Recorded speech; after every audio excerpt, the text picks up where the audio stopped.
Hi friends, நம்ம இன்றைக்கி Cola மீன் வறுவல் பார்க்க போகிறோம்.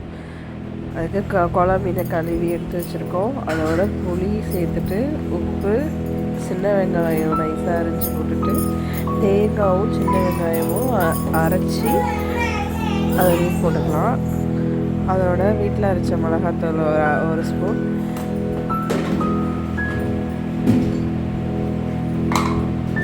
அப்புறம் கடையில் வாங்கின கார மிளகாத்தூள் கொஞ்சம் போட்டுக்கலாம், தேவையான அளவு.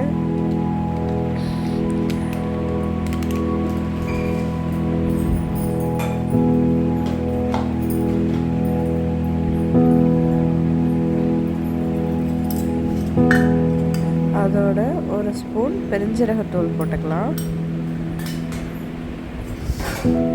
இது எல்லாத்தையும் நல்லா பிசைஞ்சு கலந்து வச்சுக்கலாம். அதுக்கப்புறம் தோசை கல் அடுப்பில் போட்டுட்டு நல்லா காஞ்சதும் எண்ணெய் ஊற்றிட்டு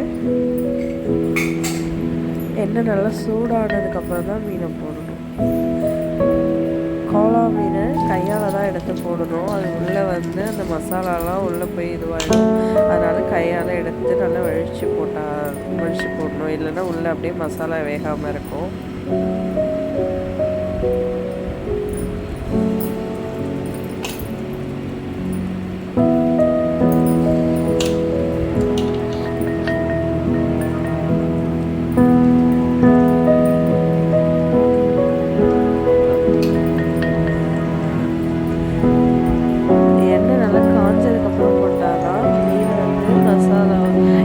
அப்படியே வீட்லேயே இருக்கும் மசாலா, இல்லைன்னா அப்படியே பிடிச்சி வந்துடும்.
இதெல்லாம் திருப்பி போட்டு நல்லா வேக வச்சு எடுத்தால் ஃபைனலாக எல்லா மீனையும் வறுத்து எடுத்தாச்சு.